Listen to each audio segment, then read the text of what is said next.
It's time to wake up and let the weirdness begin. It's the KVJ show. So start your morning. Kevin is the host. And his skin pigment is whiter than Casper the Ghost. Virginia sounds like this. Nickname Vicious Beast. So don't get her pissed. Jason talks like a spaz. And he loves to talk about Bigfoot and stats. So get ready, here we go. You're listening to 97.9 with the KVJ show. The Canes within 3 yards of a game-winning touchdown, which would send them home to the championship game. 3 receivers, bunt to the left. Becca's looking that way. And still looking. Takes off running. Carson Beck with his legs. Puts Miami on top. Yeah, baby. There you go. C-A-N-E-S. Canes. They did it. Did it last night. Oh, my gosh. Yeah, they How did. Exciting. Yes. Now they get to play here in Florida, right? They play at Hard Rock Stadium on the 19th for the national championship game. Wow. That is absolutely amazing. How do you feel about that whole thing? If your team gets knocked out by another team, do you pull for that team that knocked your team out, or are you like, No, not always. To me, this is unique because if my team, Ohio State, that I grew up rooting for as a kid, if they're not going to do it, then I'm Canes all the way. So that's my number 2 team. So it's kind of weird that they played. And yeah, I was disappointed. But look, Ohio State is one of those teams that they're going to probably be in it about every single year. Yeah, so, you're always in the hunt. yes, but then again, I remember when the Canes knocked off, or Ohio State knocked off the Canes, I told my buddy that. I said, you're the Canes. I said, you guys will be back next year. It was actually 22. So, I guess you never know. Ohio State might take a couple decade rest like the Canes did. But just amazing. And if you heard Coach Mario Cristobal for the Canes, he said, don't say the U is back. So he didn't want to jinx it. He said, we're all about going 1-0, winning one game at a time. Is it true that Mario Cristobal played for the U back in 1991, and he was on the team that played for the championship then, and then now he's the coach? Yes. This would be the last time Miami won a national championship in Miami. The now coach was on that team on the offensive line, and they've built the team around the offensive line. That's what was so impressive. So they have these maulers that they just will line up and they push everybody around. So they built this massive wall of men, and they've got a great running back from American Heritage Plantation. Okay. And they just give him the ball and they just push the pile on down the field. What a great story. I love a story. Yes. I love the fairy tale of Mario Cristobal being on the team in 91 and then now coaching the team. Yeah. That is beautiful. Yeah, it really is. It's a fantastic story, and for it to be coming to Hard Rock Stadium and just everything that's worked out with it. The Canes are right now, they're kind of living a really cool story. How much do you think those tickets are going to go for at Hard Rock Stadium? That's a good question. I haven't had a chance to look and see what that's going to do, but that seems to be the way the Canes fan base is. When they're winning, then they really buy in, and then you've got a lot of people with a lot of money in the area that's going to be the hot ticket to have. So, yeah, we'll see. I'd seen yesterday some people are pricing out. You're probably talking a couple grand at least. I mean, your basic ticket's probably going to be about $2,500. Were you able to buy the tickets yesterday before they won? I don't know. I didn't check to see what was happening with the ticket prices. Do you have any more questions that Kevin does not have the answer to? Because he's not on the stand right now. And objection. Where were you on? Yeah, I don't know. Sorry, Yeah. I'm just curious. Yeah, I don't have the answers for that. Trying to be a journalist over here. And I get it. You're doing your job. I barely get involved in sports, but this is fairy tale. Just glad to have you here. Yeah, glad to have you here. Yeah, so final score, and it was close. Look, I mean, the Canes, that was a last-second drive. I mean, they were right down to the end of the game. Oh, my gosh. If you're a Canes fan, how long before you were able to go to bed last night? You need to stay up the entire game because Ole Miss took a shot at the end zone with the last play of the game, and, some people debating if it was pass interference. I feel good about it myself, but I'm a Canes fan. But, yeah, I mean, they could have won it on the last play. Oh, wow. Yeah, so it came right down to the very last play of the game where Ole Miss could have connected and could have won the game. Isn't that what you want in sports? Yes. You don't want to blow out. You want to lose a little bit of your age watching something. And this is a great year for the college football playoff because you have new teams in it. You don't have Alabama. You don't have Georgia. You don't have Ohio State. And so these are all teams that are pretty fresh, and it's been a while since any of them have won a national championship. Some of them never. You've got Indiana and Oregon tonight, two teams that have never won a national championship, that at least one of them is going to be in the game against the Canes. So we'll see. So it's been a really good playoff. If I was going on Panda's Hard Rock bet, where should I put my money? You know, even Mario Cristobal would say take the Big Ten team, whoever it's going to be. And I think they're going to be the favorite because they have been consistent throughout the entire year. So I think the Big Ten team is going to be the favorite going into the national championship. But I think it's the way the Canes want it. They want to come into this as the underdogs. They're going to be more hungry. They're going to fight harder. And that's just what they got to do. They're the scrappier team. I like the idea of a wall of men. Yeah, these are big boys. Yeah. All right, can someone get a hose and hose her down? Yeah. Wall of men. Kevin, you're speaking my language. Yeah. But there's a lot of, the fun thing is just about having the Canes. They're always so full of personality. That was the thing. They've won 5 national championships. It's been since 2001 since they won their last. And they would wear Army fatigues. They would dance over you after they really hit you hard. They were the bad guys, and that's just kind of the way it was. They were the renegades, and, they had that kind of air to them. And it's just kind of fun to watch this team because they've got just unique things that other teams don't do. Like before the game, they power up with cafecitos. So, I love that. Yeah, so they got a position group, and they're over there, and the coach gives them all little, Cuban coffees. Yeah. I love Cuban coffee. Yeah, here he is talking it up. What's up? And then they do a big old shot of cafecito, and then they rush onto the field.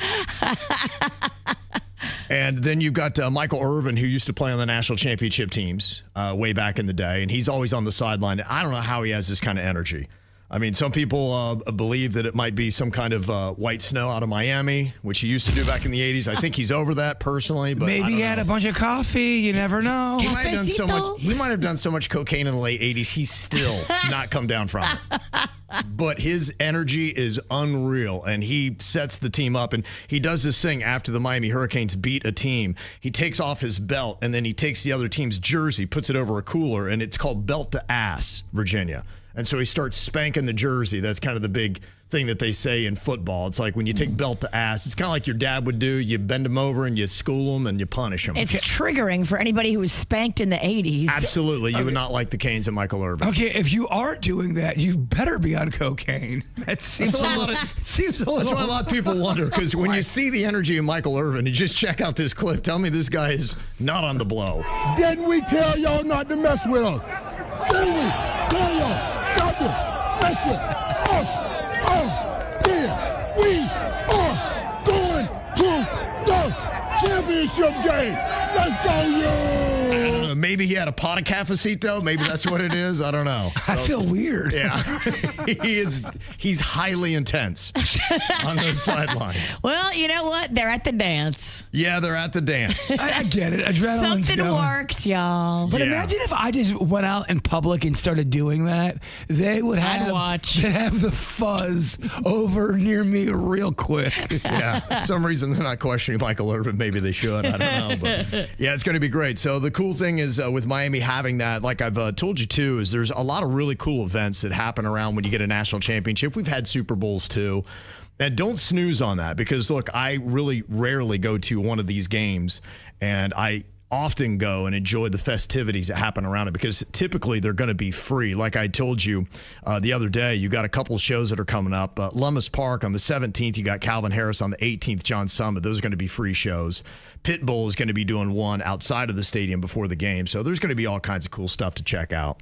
When the Saints played in the Super Bowl in Miami, I went down there by myself. Okay. No ticket. Yeah. Just to be a part of it, just to be in the vibe. I went to South Beach. I went downtown. Like, there's going to be such a vibe in the whole city, even if you got no ticket. Yeah. If you're a fan of the Hurricanes, you really need to just get down there and vibe the town. It's a cool thing for this area. This is a great story. So even if you could care less about football, this is still going to be a great thing for South Florida. There's going to be a lot of energy coming up around the 19th for that. So congratulations to all the Canes fans. I know you guys, it's been a long time coming. So congrats to see you guys back on top of the mountain. Let's see if you can bring it home. It's the KVJ Dirt of the Day. It's the KVJ Dirt of the Day. Virginia, know we need that dirt of the day. This Dirt of the Day is brought to you by my new closet designers, Closets by Design. Well, I am a big fan of the Jackass movies. Me and Rocco, we watch all of them together, and he belly laughs. And so I am so excited to see this. It looks like Jackass 5 will have Bam Margera back. But it won't be any new clips. So, Bam Margera has kind of been going through it.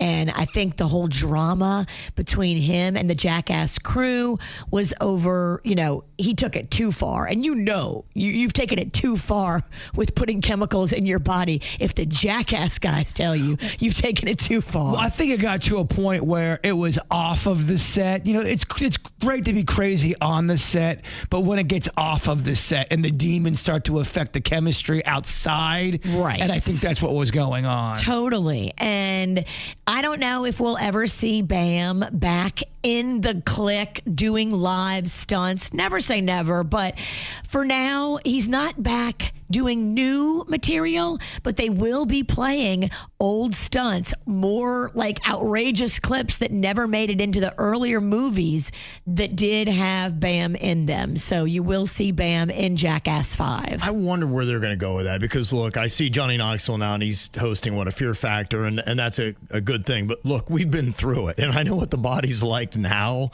versus then. You can do that stuff in your 20s and 30s, but I don't know. It's wrong. And it also, I think, would look kind of weird. Right. You can do it in your 40s, but take it from me, don't. Yeah. Might be a decade too far. So mark it on your calendar if you're like me and you're a big fan of Jackass. Jackass 5 is set to hit theaters June 26th of 2026. So it'll be this summer. They still got a massive fan base. Yes, they do. And I'm raising a new generation of fans. I can tell you, Rocco peed his pants laughing so hard. Steve-O's got a podcast, and he brings a lot of those guys on. So Yes. to kind of keep their name out there. I love their vibe. I'm a huge fan. I will always support the Jackass franchise. Another guy that I'm a huge fan of, and I don't think he has to play football anymore, Travis Kelce is currently in talks with Netflix. They are offering him, according to our sources, a big broadcasting job with the network where he will be doing sports commentary and hosting live coverage and doing events with Netflix as their, star sports guy. Travis Kelce certainly has the hot hand right now, thanks to his fiancée, Taylor Swift. He talked candidly the other day. I listened to an interview with him, and he was like, look, I want to play more football. If I can get my body healthy, if I can recuperate, if I can get over these injuries, yeah, I'll come back to football. But, those are still ifs. Oh, boy. If grandma had balls, she'd be grandpa. Exactly. Ifs are a big thing. Yeah. So I would guess he's done. I would guess he's done too. He wanted one more year to try to come back, and they're already out of the playoffs. So not really sure what his future in football is going to be playing. But if you can make just as much money talking, it's kind of a no-brainer. No, he's got to get one more trophy, Virginia. Stay tuned. If something breaks, we'll tell you. And finally here, Salt and Peppa were suing their former record label, UMG, Universal Music Group, saying, look, these were our records. We want ownership of them. But a federal judge just sided with the record label, saying that Salt and Peppa never actually owned the copyrights that they were trying to reclaim. So they never even had the legal right to make that claim in the first place. Even though they sang the hits, they didn't own the hits. And I think that was what a lot of 80s and 90s artists learned. Those deals you signed made it where you were just basically performing. You weren't owning. Yeah, and look, the ownership is everything. The ownership is everything, and it sucks. And artists know that now. But I guess Salt and Peppa, when they signed that deal, when they dangle that golden carrot in front of you, it just looked so sexy. Yeah, they learned a lot of stuff. There was stuff I wasn't aware of, like how much you can make doing songwriting. Yes. I was actually just watching a clip yesterday. It was very fascinating. It was Ed Sheeran and this guy that married Selena Gomez. Eddie Blanco? Benny Blanco. Benny Blanco. Yeah. And it showed them putting together a demo that they had sent to Justin Bieber of one of the songs that Justin Bieber wound up singing. It was kind of, you can go and love yourself. Yes. But it was kind of interesting because the word wasn't originally love. It was the F word. And then you saw Benny Blanco in that moment saying, it's cute and all that, but it's maybe too funny. He said, this thing will be a global hit if you change it to love. And he's like, okay. And he tried it. He's like, love. I was like, okay, that does kind of work. And then it's kind of neat to see that. But for Ed Sheeran to give up a song that was that big, that's one of Bieber's biggest hits. You know, go and love yourself. I think if you have an artist like Bieber, who's obviously got it all as far as talent and performance and presentation, he's not the songwriter. You team up with a guy like Bieber and you make him songs that make him look great. You guys can ride that pony into the sunset forever. Well, songwriter always gets the most money. Yeah. And what it showed me too is that song was a bit out of Ed Sheeran's vocal range on the high end. And I think he wanted it sang a certain way because that's the way the feel of the song needed to go. And he realized this isn't good for me. He probably thought about performing it live.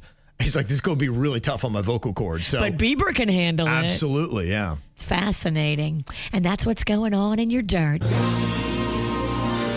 that time once again. Brand new year. Virginia just totally dominated last year. Do we have any chance of trying to keep up this year, Bird? New year, my man. It is. New year, new fresh meat that I want to just eat. That sounded weird. Don't Sorry. ever look at me and say that again. I'm sorry. Denny's, please edit that out. How dare you? I'm sorry. Terrible trash talk.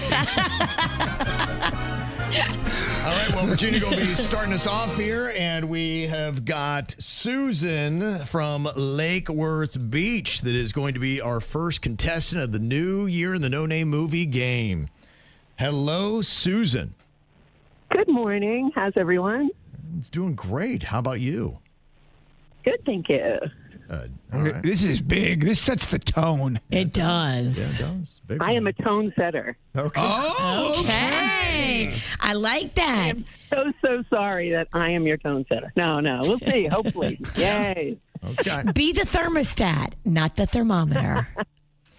Ooh. All right, Yes. we got to get this game started. All right, Virginia, we'll give the clues to movies. Can't use any of the character names, any of the actors' names, or any of the words from the title of the movie. We got 60 seconds on the clock, and your time begins now. Okay, you dig these in the backyard. Yes. It's also a song and a movie where he creates this woman, but she's like a robot from the 80s. It's a song, too. It's a subject in I know school. it. Keep going. I know what it is. Keep going. Cat that eats lasagna. Cat that eats lasagna. It's Italian cat. It's He's a cartoon. Garfield. Yes. Okay. You do these in science class. It's where you mix stuff. Experiments. Yes. Pass on that one. If I can't sleep, I have what? Insomnia. Opposite of big. Little. And opposite of men. Women. Little women. Good. It's a caper. It's a place where I'm going to rob. I'm going to steal. I'm going to hold the place up. A crime. A theft. A burglary. Keep going. Robbery. Keep going. It's a fancy word. Multiple people were involved in the Louvre. I'm sorry. It's okay. Heist. By the way, it was Beautiful Science, I think. Something like that. Weird science, but I like where your head's Weird at. Science. Kelly LeBrock. Dang it. Yeah. Dang it. Very good. Okay, you got 5, though. That's a pretty good number. All right, we'll take it. Is that enough to win the tournament? Yeah. That's, Good job. Good job. Okay, we got D on here from Port St. Lucie. Hello, D. Hi, hello, KDJ. Hello, D. All right, you ready to do this? I am. Okay, 60 seconds on the clock in the No Name Movie game. Our time begins now. Pass. Pass. Pass. Oh my goodness. Pass. Okay, if you've done, if you're boxing and you go to fight in another, what do they call it? Each segment is called what? You have Club. the first, the second, ring. the third. The ring. When it's the timed event that they do, you do how many pass? Around. You put something into a thing. You go. You have a drink. You make a smoothie. It's Blender. called what? Yes, but not the actual thing. When you've done that to it, it's now what? Blended family. Pass. Okay. Blended family. Okay, this is a thing that breathes fire. It's a bright color. Dragon. Yeah, it means stop. A dragon. Yes, it's the color that means How to stop. Train Your Dragon. No, it's the color that means purple. stop. Red dragon. Yes, okay. All right, this is a continent that has England in it. And if you go around to all the other countries, you're taking a what? Ooh, got one. Second place. Oh my God. Yes. Oh, Sorry about that's that. not, I got everyone Virginia did. I knew it. Yeah, we had some tough ones in there. Yeah, it was a tough round. Blended. Yeah. I think we got that. Was the one. I said blended. Yeah, we got. I think that was our only point, unfortunately. Virginia had some tough ones, like a Garfield. Man. Garfield was tough. I know, right? Yeah, I knew a lot. Everything Virginia did, I knew all of them. All right. Well, nice. Have a try, great Dee. day, guys. Sorry about You that. too. Yeah, taking the L on that. Okay, picking up where I left off. I got you. Okay, Bird, you got Ralston, this. I got you. Okay, we got Sierra from Indiantown. Sierra. Oh, Sierra, I love Indiantown. Thank you. I like it too. Okay. Cool. Hear this chemistry? I'm sorry. I'm just really nervous. Aw. Don't be. We got this. We're taking down the witch. All right, 60. We got it. We're going to do it. All right, 60 seconds are on the clock here. You got to beat 5 or Virginia gets the first win of the new year. Your time begins now. I am a creature, not a horse, but I've got you run with the blanks, and I am mad. Run with the bulls. But not Run with the bulls? but I'm angry. I'm an angry bull. I am a boxer. Pass. I don't know. Okay. Pass. We are. Look. There's God. There's Jesus. Oh, look. There's our pets. Look at these beautiful blanks. They are. I have no idea. Pass. Chris Hansen loves to take down these guys. They're known as they got a van. They prey on people. They're what? They're a offender of sorts. Predators. But just do it singular. She did. Pedophiles. Okay. She gives you money if your gums that hold the white things in fall out. She gives you money. Oh wow. That was a quick. Oh my gosh. I'm so sorry. No, not you. It's me. Yes. Please don't ever feel bad. Okay. We got one for you as well, so we equally suck today, Bird. We tied for second place. And again, that's the real story everyone's talking about. Yeah. Second place. Is that what it is? Okay. Looks like we're headed for another year of losing, unfortunately.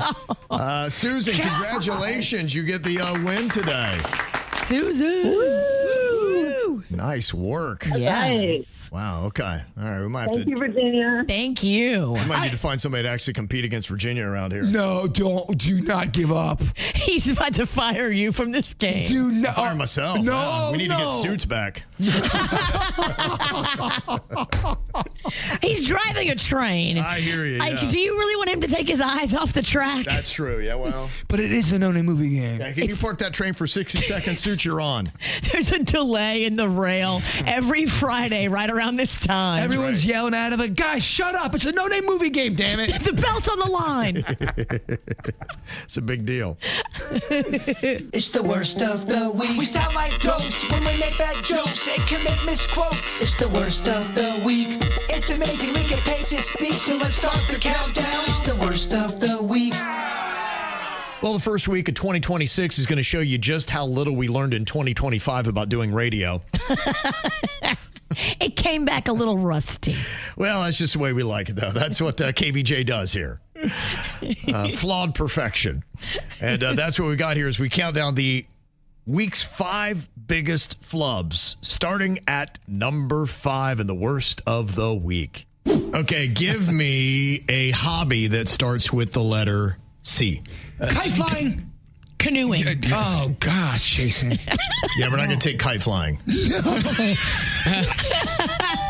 Virginia gets another point. Oh, gosh. I didn't get the point, and I sound stupid. That's the double L right there. It's the worst combo. Yeah, that is really tough.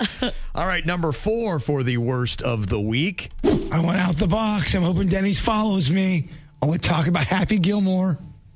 I mean, is that stupid? Should I do that that's again? really stupid. Okay, the walrus. The wall, like the Beatles?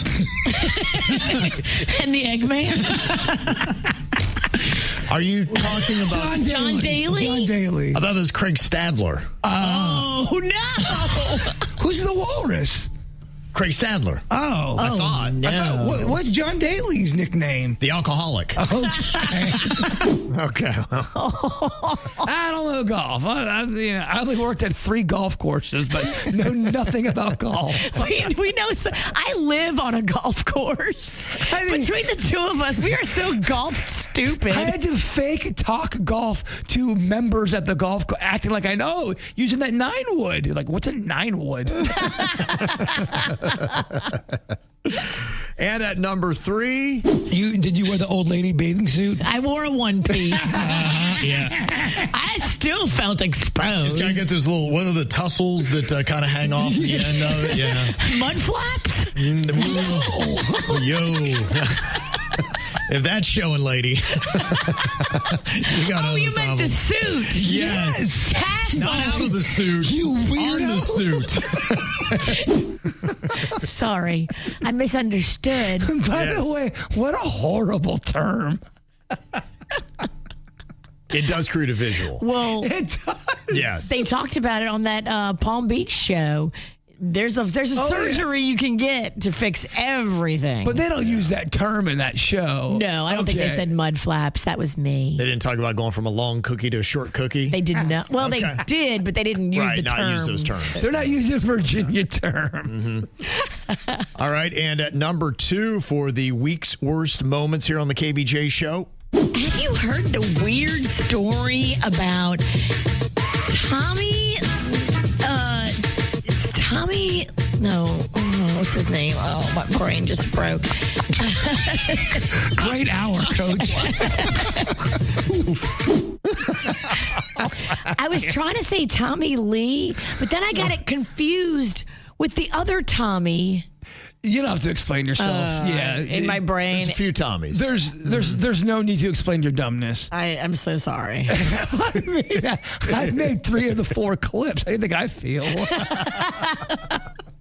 And number 1, congratulations. I guess this is kind of a combo here for the number 1 worst moment of the KBJ show this week. Bird, what you got on your mind today? Donuts and why they make me happy. Okay. No, I'm just kidding. I'm just joking. There is a rumor out there. That? What do you do? That's Nothing. I got it. All right. Virginia's handing me notes while I'm talking. You told me to hand you this. During thought of the day. Oh. I thought you said, what's on my mind? No, thought of the day. Oh, sorry. Okay. We worked it out beforehand, Kev. Solid execution. I mean, she's looking at me like I owe her money, and she's trying to hand me this note, and I'm trying to talk. I'm like, what do you want, lady? She forgot a birthday. Let's just get the birthday over with right now. You want to do, or I don't know what to do. No, tell us about donuts. No, I was just trying to make a joke from Kevin. Thanks for stepping over the punchline. Let me see here. What was I going to talk about? Oh, yes. You derailed me so badly. I'm sorry. That might be the worst piece of radio audio in the history of radio. Pretty good. It was confusing. No one knew what we were talking about. Not even the host of the show. It went on and on. And I could feel that just the air getting thicker. I go, do I address it? Maybe I'll address it. No, don't address it. That was awful. I don't like this bit anymore, Kevin. It's pretty amazing. Well-deserved number one this week. Oh, my God. We just always have material for this bit. It's crazy, isn't it? That last clip's embarrassing. It's so embarrassing. I didn't even know what bit we were in. Oh, my gosh. I think I blocked that. I forgot that happened. That's why we play them back. Thank goodness. Nice reminder. If you're looking to connect with a stranger, put an ad out in the Craigslist paper. This is Misconnections. Well, a lot of us make New Year's resolutions, including the people that would hang out on the Misconnections that are on social media. Got somebody here is actually making the resolution, and it's kind of a little fishing expedition as well. This is a female seeking many men. What? Many men? Many men. Yes. It says here, last year I had a terrible, boring, sexless year. 2026 is going to be a new me. My New Year's resolution is this. I want to sleep with as many strangers as possible. Oh, girl. I just realized it excites me, gets me a flutter. You can even wear a mask, so I have no idea what you look like. Whoa. Now, I've been diagnosed with a terminal disease, and I only have so many months to live. I want the end of my life to be filled with orgies and pleasure. I'm a 39-year-old woman, and I have needs. So let me leave this world going out with a bang, if you know what I mean. DM me if you're horny, because I am a sure thing. Whoa. Okay. She's going to bang her way to oblivion. Well, she doesn't have long to live, so she wants to go out. Oh, yeah. I can't judge her. I'm not look, I don't think Misconnection is about judging people. No, some of them I do judge. Some of them I absolutely do judge. By the way, I was being sarcastic. This one, not so much, girl. You do you. That's got to be a weird place, though. If you know you only have so many months to live, and you're going, you know what? I've never done this. I've never done that. I'm going to go for it all, baby. Everybody treats it different. I guess that's what she wants to do. We all only have so many months to live. That'll actually be the one misconnection that will get a lot of responses. You're right. And then she ends it with, the fire line, I'm a sure thing. Yeah. Oh, my gosh, Virginia. Lines and lines. She got you? You think it's a food truck. Her inbox is full. Yeah. Pun intended. And here is a male seeking a female. It says, you were grabbing lemonade when you turned me on. Oh, wow. Ooh. It says here, you were the woman grabbing a lemonade at the food court in the Boca Mall. I could tell you weren't a typical Boca chick. You dressed dirty and you had those nasty doomy eyes. So I followed you to your car in the parking lot. I acted like you dropped a $20 bill. You didn't. It was kind of my way to break the ice. You know what I'm saying. Do you remember me, by the way? I was tan. I had them super jacked arms. You took the $20 and you just, boom, drove right off. I asked you for your number, but you declined. But I could kind of tell that you wanted to give it to me. So stop playing all coy. Take a little ride on the Joey Costa, you know what I mean? Yeah, that's my name, Joey Costa. Just say the word and I'll make you all the lemonade you need, Toots. Because, girl, I know how to quench your thirst. Now, that one probably repulses you. That one is pretty gross. Okay. Yeah, I'm going to judge that one. And don't follow women out to their car. No. It's just shady. It's just creepy. There's nothing good that's going to happen if a guy is hunting you down in the parking lot. Don't follow a woman to her car and then talk about it. Keep that to yourself. And if you're a woman, don't be taking money from some guy that says you dropped it.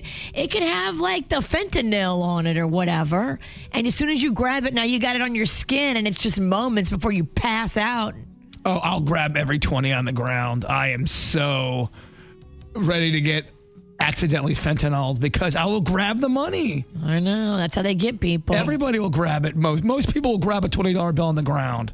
And would you take an easy 20 to get hit on by Joey Coaster?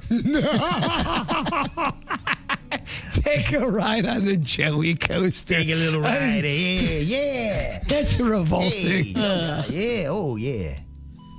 Got somebody here that is trying to be a furry for the first time. I guess trying to break into it. And Okay. they're trying to feel their way out here, so they went to Misconnections, looking for a little bit of help. It says here, I've been watching a lot of the furry content lately, and I think I kind of want to give it a go.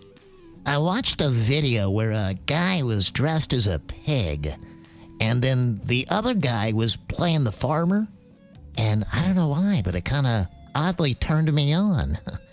Are you into the furry world? Because I think I'm ready to try it. I also have a bear costume, I got a worm costume, and I even got a rabbit. See, I want to be the one dressed up, and I want you to tell me what to do. Now, I live in South Florida, but hey, I'll travel out of state. I got nothing going on. That's just how curious I am. I just divorced my wife because I've been living this heterosexual lie. But now I've changed, and I want to try furry play. I want to try everything. So if you're interested, send me an email. Whoa, which one? Okay, which one? out of the two, Joey Coaster or furry, which one are you into more?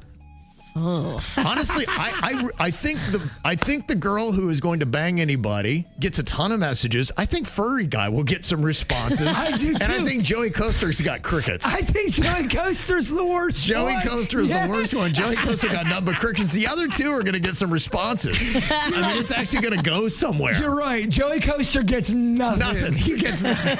And you know he's on it right now. Man, yo, what up? I can't believe this. Refresh. Nothing. Shocked.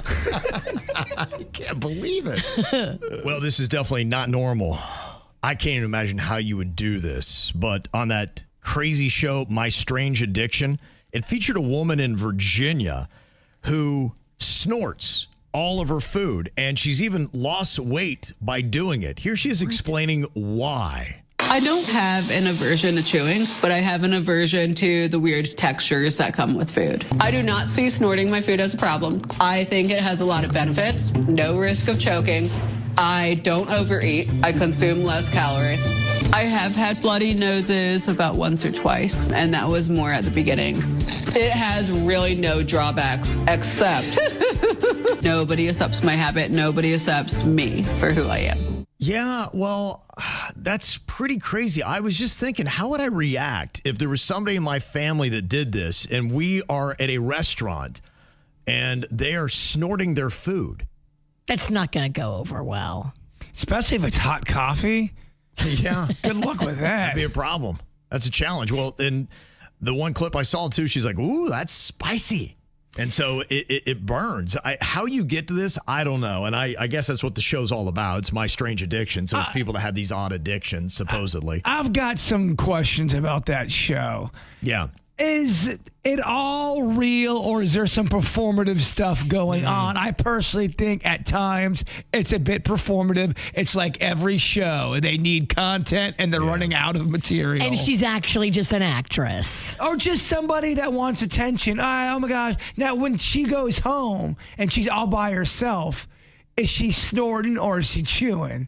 I just can't even imagine that you'd be able to get enough calories into your body in a day if you're snorting your food. And I mean, if that's the case and she doesn't like textures, just have everything be a smoothie, or I don't know. There's other ways to do it. Like the nose is one of the last ways I would think that I'm going to try to consume my calories. That would be a hard thing to vet as well, because you could get 6 or 7 of your friends, if producers wanted to really investigate you, if I said, all right, Virginia, all right, Kev, all right, Denny's, when they get here, just let them know I never eat, I always snort. That's all they need. And right. They snort, put them on. They don't care that it might be a lie because they just want the content. I'm not saying it is a lie, but I have looked at that show with a side eye going, what's going on here? We should look at all shows with a side eye, especially those that claim to be reality programming, a lot of it is scripted and manipulated. And some of them may be real, but again, they need a lot of content. They do. So let's say, just for instance, there was somebody in your family. Maybe your daughter comes home and she's like, Mom, I've just developed this thing where I want to snort my food. And then you want to go out to your favorite restaurant and she's trying to snort her food. Are you going to allow her to do that? Are you going to sit there and have dinner with your daughter if she's doing that, Virginia? No, we're going to therapy. We're going to try to figure out what the hell's going on here. It doesn't seem safe. It doesn't seem right. Yeah. But before we go to therapy to make sure everything's cool, because it's going to take a process, we're doing Uber Eats. Okay. Yes. Yeah. We're no longer dining out. Mm-hmm. Well, I asked people, would you go to a restaurant with a family member that snorted their food? Because she just can't believe that nobody in her family accepts her the way she is. 93% of people said no. So would that be an automatic deal breaker? Let's say you love somebody, everything about them, a panda. You love everything about him, but all of a sudden he does develop this strange addiction where he has to snort his food and he can't stop it. What do you do? I mean, we also take Panda to therapy. It's not working. We take him to the doctor. It's not working. He is snorting for the rest of his life. I mean, at this point, I'm in it. I'm not going to divorce him over it because I love him. I tell you, it would honestly end public meals, though. It would. I don't think I would go to a restaurant with a family member. No.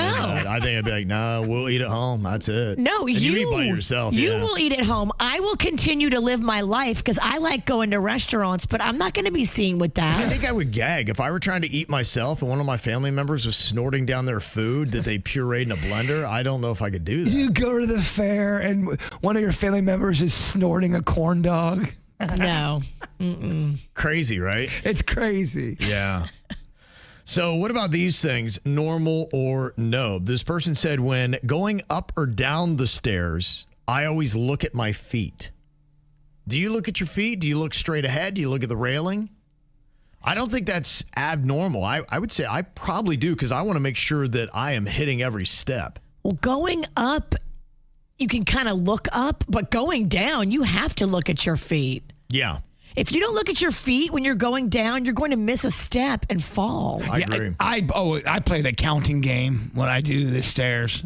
I like counting the stairs. I play a contest with myself that I'm like trying to beat some world record time. Yes. And like the clock starts as soon as I hit the first step and the clock ends when I hit the last step. And every day I try to break my record. And anytime I'm on an escalator, I always feel like I'm going to the next space station. Okay, Katy Perry. No, just like I'm in a galactic world, and then I have a space meeting with monsters or creatures. Never mind. You had to take it too far. I knew as soon as I brought it up I shouldn't have. When it comes to putting on your pants, do you sit down every time or do you stand up and try to balance like a flamingo? What do you think is normal? I'm a balancer. Okay. Right now, putting pants on is a little challenging for me. I do it in a very odd way. I would like to see a video of that. Would you? I would. I have to get on my butt and then shimmy my legs in them. I kind of want to see how it all plays out. Because if I try to stand, sometimes I trip. And we do not want any falls. You do not want any falls until you get your hip fixed. And I'm getting it fixed. I promise there'll be an update soon. Oh, good. Yeah, I think the person that is standing up bouncing like a flamingo is very normal. 80% of people say that is how they do it. I mean, if God has blessed you with the ability to still do it that way, you should try to still do it that way because that is good for you. Balance, flexibility, those are all key components in physical fitness. Yeah. And if you can't, maybe that should be a goal to try to get back to being able to stand up and put your pants on. My mom, anytime she'd gained weight, she would lay like on the bed and try to suck in her stomach. Yeah. I got to put my skinny jeans on. I'm not so skinny right now. And then you stand up and you have this tremendous muffin top just pouring over the top of your jeans. There's nothing that bums me out more is when I put jeans on and I can feel a balloon just over my jean line. It's the worst. Muffin top life is real. It is real and it's a struggle. Post-Christmas, quite a few of us are rocking that muffin top.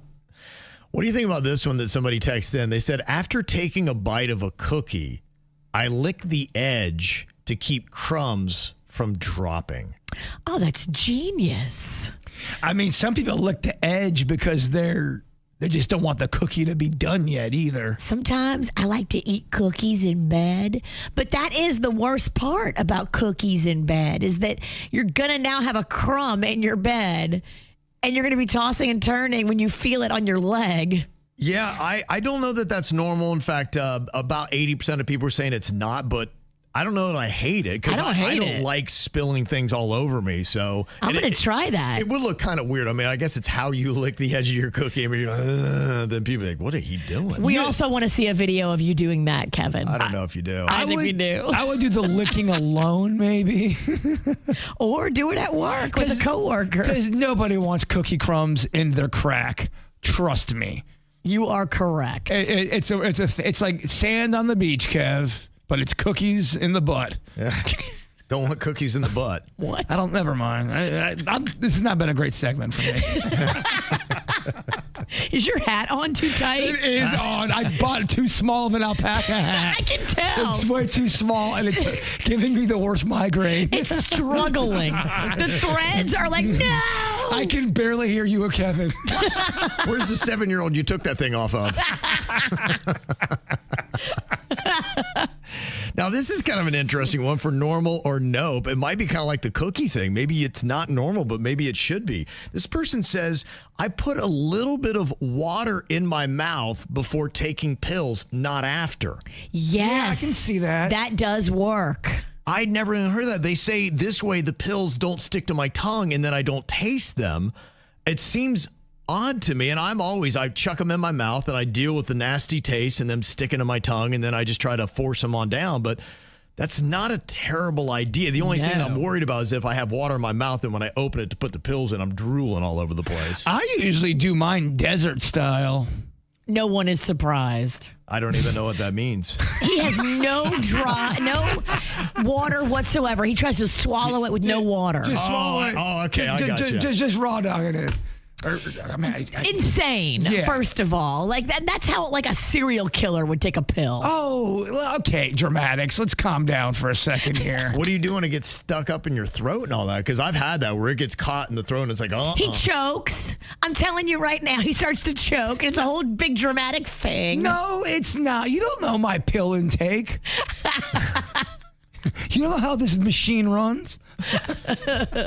I've seen behind the curtain. This was tighter than I thought. It's 60-40. 40% of people say it's normal that they put water in their mouth before taking their pills. I can see that. My mom, Big Linda, she takes a lot of pills these days. This one fixes that, and that one fixes this, and this is for those side effects. I'm like, It's unbelievable. Big Pharma is loving Big Linda. But she taught me a little trick. So take a little pudding and swallow your pill with pudding. Put a little pudding in your mouth. Yeah. Put the pill in the pudding and gulp. And chase it with a slice of cake. And you can't put a pill in cake either. Ironically, she's taking diabetes medicine. Well, it's perfect then. That's so funny that she takes her diabetes medicine with pudding. Oh, wow. That's pretty classic. It doesn't make sense, Kevin. I think it's legendary. Yeah. There's a lot of dumbass criminals to talk about, baby. It's the whacked out news. People breaking the law. Fighting in the nude. Drunk people pooping in the street. It's the whacked out news. So many people on meth. Ow! Whoa, this is a little twisted. A story. It's kind of breaking now. They discovered over 100 skeletal remains at the home of Jonathan Gerlach. They're describing it as a horror movie come to life. Over 100 human skeletons were recovered, and that's in part, at this point, we are still trying to figure out how many of those are complete and what exactly we are looking at. A separate storage locker was found to be in Mr. Gerlach's possession. That also was an ephrata. We found there 8 more human remains. Very simply, detectives have recovered an awful lot of bones at this point, and we are still trying to piece together who they are, where they are from, and how many we are looking at, and it's going to be quite some time before we have a final answer. It is truly, in the most literal sense of the word, horrific. I grieve for those who are upset by this, who are going through it, who are trying to figure out if it is in fact their loved one or their child, because we found remains that we believe to be months-old infants among those that he had collected. Now, it sounds like this guy's a grave robber, not any kind of serial killer. Where is this? There are several different states that he'd taken them from. Why do you say that he's a grave robber and not a killer? What was the reasoning for that? Because some of these skeletal remains actually date back hundreds of years before the guy was even born. So he wasn't time traveling and killing people and then keeping their bones. That He's you digging know them up. of. Is it possible he's 211 years old? That's a great question. I don't know. Yeah, they've got more than 500 charges against this guy right now. Burglary, criminal mischief, abuse of a corpse. And they say the remains were found in various states. Some were hanging, others pieced together, some were on shelves. I'm sorry, you can't tell me. I'm sure some of them are collected. That man murdered. That guy had to have killed before. Oh, my God. Don't you think? I don't know.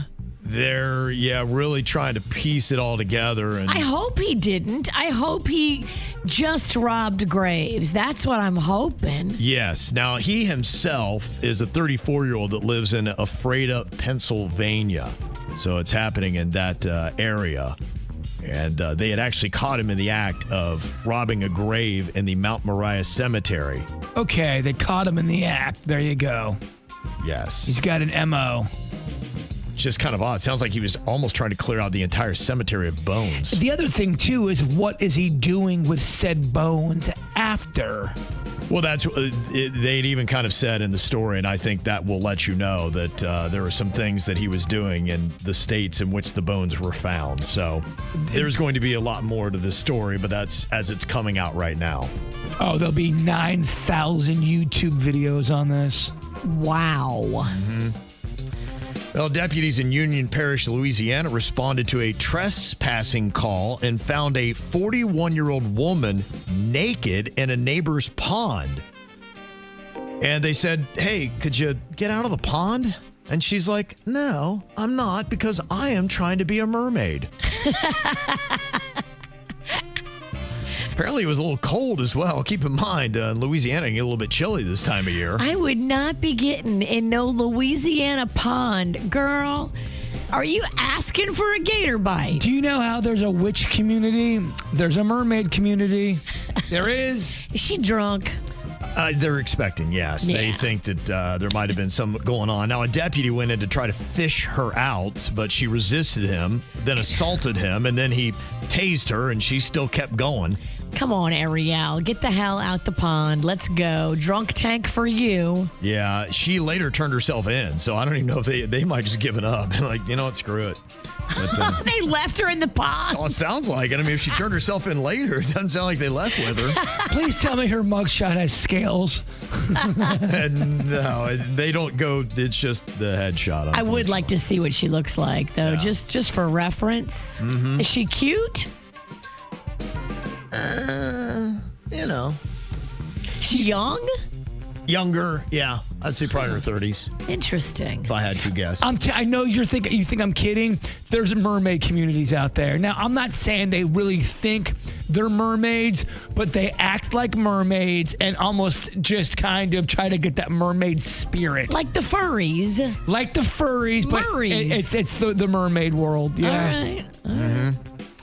Now, they say the South Yorkshire police incorrectly informed parents that their 17-year-old son, TJ, died in a December 13th car crash. Oh, my gosh. And the family then began planning his funeral while police believed 18-year-old Joshua Johnson had survived the accident and was in a coma. But then they realized they actually got it backwards. This has happened before. I've heard of this before. They get it wrong because the crash scene is so gruesome. They confuse the two victims. Yeah, so the one kid woke up from his coma and he said, "No, I'm Trevor." And then they brought his mom in. It's like, yeah, that's my son. Oh. And so the other family thought their kid lived, but was in a coma, actually died. And good gosh. Man. Yeah. That is heavy. That's a tough one to tell the parents, man. Yeah. Yeah, that is rough. It is, though, those videos where there's accidents and there's it's chaotic. You've got neighbors coming out. You've got bystanders. You've got police, paramedics. And it gets so confusing so quick. Amen. Mm-hmm. Oh, it's a pretty amazing video. A West Virginia animal shelter captured remarkable security footage of a dog named Dawson executing an elaborate escape. The video shows Dawson breaking out of his locked kennel after hours. The footage reveals Dawson approaching the facility's front entrance, standing on his back legs and using his teeth to unlock the door mechanism. He then pushes the door open and walks right out into freedom. Now, they safely located and returned him to the shelter, but I mean, dude knows how to let himself out. That is a crafty pooch. That is one crafty pooch. I do want to watch that video. That's a good name for a dog, too. Dawson. I love that. Mm-hmm. Totally. And they say for the first time, senior dogs are going to be taking the field during Puppy Bowl 22. Oh, I love this. They say the annual adoption event is going to be airing Sunday, February 8th on Animal Planet, Discovery, TBS, True TV, HBO Max, and Discovery Plus. And the lineup includes 150 dogs from 72 shelters across the U.S. And there's a puppy named Chapel Bone that is going to be competing in the Puppy Bowl. I don't hate it. Yes. And here they are talking a bit about Chapel Bone and the Puppy Bowl. Meet Chapel Bone, Team Fluff, Pembroke Welsh Corgi from Florida Little Dog Rescue in St. Cloud, Florida. She's 10 pounds of dog, all diva. She's not scared of the Florida Gators, so she sure ain't scared of the competition. Her little legs might be short, but Chapel Bone has range. On the field or off, everybody waits for her next move. She's gonna rock your world. Vote for Chapel Bone from Team Fluff in the popularity playoffs. Why was the announcer trying to talk all sexy? Chapel Bone. Yeah. You love this Chapel Bone. I kind of liked it. I kind of liked it too. That's why I'm commenting on it.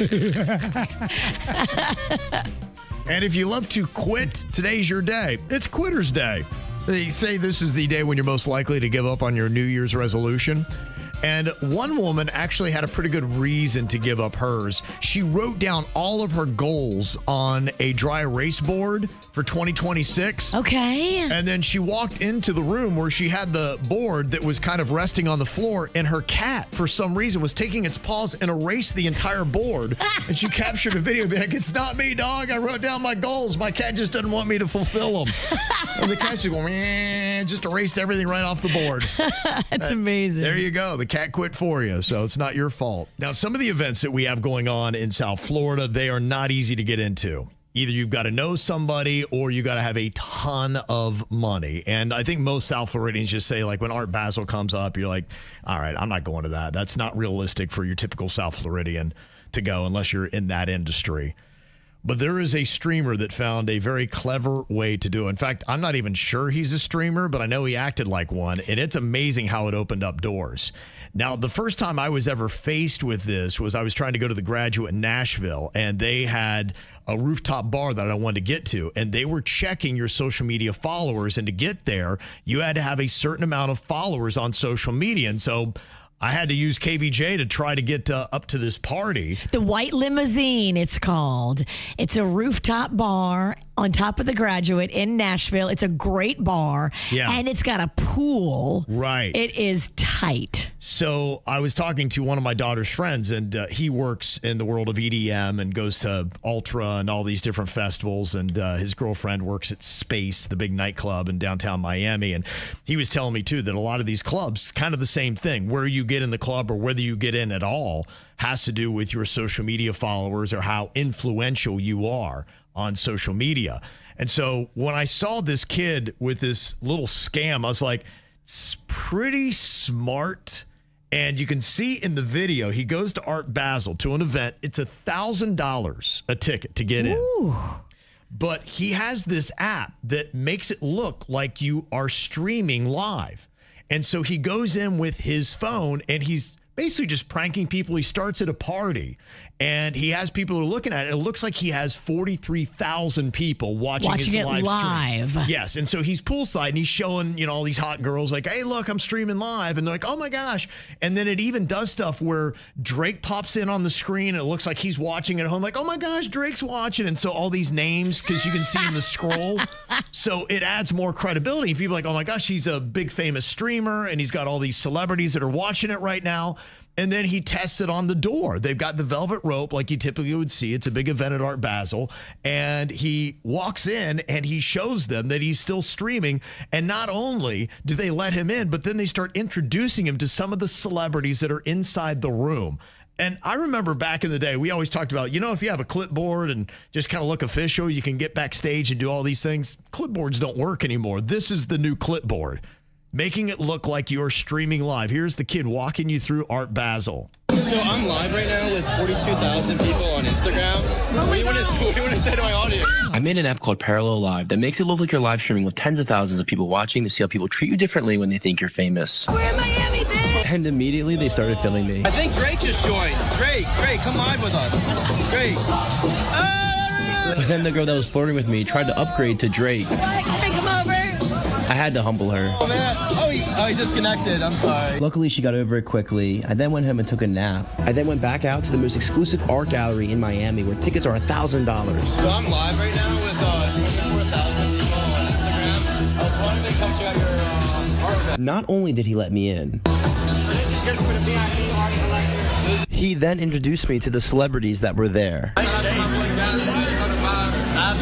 About 18,000 people watching. They were shouting out their people. Then I became the celebrity and people wanted to be in my live stream. This day felt like something out of a movie. If you want to experience what it's like to be famous, check out my app Parallel Live. Okay. Now no one's going to be able to pull that trick anymore. Yeah, I think it's been out there for a minute. Yeah. I'm kind of surprised the bouncers didn't know about it.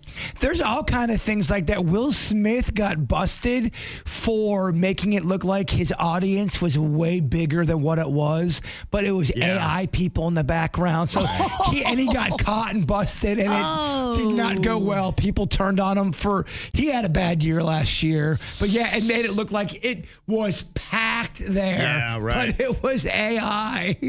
Just know that now consumers are getting more savvy and they're figuring things out. And if you try to trick people, they will turn on you, Will Smith. But honestly, in the bouncer's defense, there's a lot of dumb bouncers out there.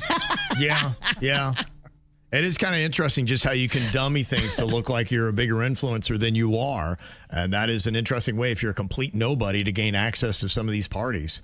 But it will be that cat and mouse game because somebody will come up with a new way to make it look like they're legitimate. People will figure it out, and then they'll come up with something else. So it's always trying to stay ahead of the game. V's right, though. One of these days, someone's going to figure out that it's fake, and then you're going to feel every step they throw you down. Yeah. And he knows because he's been tossed downstairs by a club bouncer. Hit every step. Well, Palm Beach has always been what Palm Beach is, and there is a show that is trying to give you an inside look at what life is like trying to social climb on the island. And this is that time of year because when you're in season, you have all these kind of things that are going on. And we've had two shows that have been going on now. The Palm Royale, which takes a look at Palm Beach back in the 60s. It's scripted. Yes. That show to me felt very authentic. Now, a lot of it you can't film on Palm Beach. They just don't like that kind of attention, and that's not what they do on Palm Beach. So it's been filmed in LA, but they did a really good job of making these sets look a lot like Palm Beach would. And of what I know of the social clubs and, that kind of stuff, my mother-in-law used to work at the big old Bath and Tennis Club over there. So I kind of have an idea of how those dynamics work and what the people are like. They're not going to welcome a camera crew. No. If you've ever watched a reality show get shot, it's kind of messy, especially Housewives-esque. It's just not the Palm Beach vibe. You're right. Palm Beach, at least what I know of it and what my mother-in-law's seen, what I've observed is that they're very demure. They're very proper. The kind of behavior that you see on a trashy reality show is not the Palm Beach attitude. That's not what they want to exemplify. No. There's manners, there's culture. It's how you dress, Right. it's how you speak. And that's the interesting part about this show. So, members only, Palm Beach on Netflix, 8 episodes. Season 1 is available right now. I watched 4 episodes yesterday while I was doing other stuff. Now, mind you, I wasn't totally focused, locked in the entire time. So I might have missed things here and there. But my assessment of it is there's really only 2 ladies on the cast that are actually ladies that you would consider Palm Beachy. Right. And I've heard the same thing. Are you talking about Hillary? Hillary is one and Rosalind is the other. Yeah, so Hillary is a luxury real estate mogul. She's got an estimated net worth in the hundreds of millions. She was formerly married to a dot-com era paper billionaire, Pete Musser, and she developed over $100 million in luxury properties and closed nearly $62 million in sales. And she did live on the island, but now she doesn't. Now she lives on the water, on the intercoastal, on the other side, looking at the island. Very impressive house. Very impressive house. All of them have impressive houses and wardrobe, but it's not entirely Palm Beach. And that's where the conflict is now on the show. So you have Hillary and Rosalind who are more demure, more Palm Beachy, more about class and style and manners. And then you have these other girls that are on the show that are a little bit more rusty around the edges. They all have money. They all are playing in a different tax bracket, but there's a little bit more trashy. Yeah. And that's where I think that people that understand Palm Beach society, they say it's just not consistent. It doesn't have the right vibe of what true Palm Beach is. No, not at all. And I love trashy. It might be a little too trashy for me. Really? I saw some stuff on the last episode I was watching, and I was like, what is this? You soft? Yeah. There was a chick leading around a guy in a thong on a leash, and she's whipping him. And I'm like, all right, maybe this is Palm Beach after dark. And that's what she said it was. She's like, oh, this is Palm Beach after dark. But it just came off a little trashy to me. The way You're so soft. what I sensed from the show, it felt to me like they were trying too hard. Exactly. They're trying too hard. The fights are too contrived. Right. And the people that I've observed on Palm Beach, now some of them they'll have designer clothes and all that, but they're not so much look at me. And I've seen some people that you would never think are billionaires because they're dressed like a bum. And they'll be understated. Yes, I guess that's a good way to put it. Not dressed like a bum, but understated. I've seen a couple individuals that are like going, that person's, and they'd be like, yeah, he is worth 8. I'm like, how?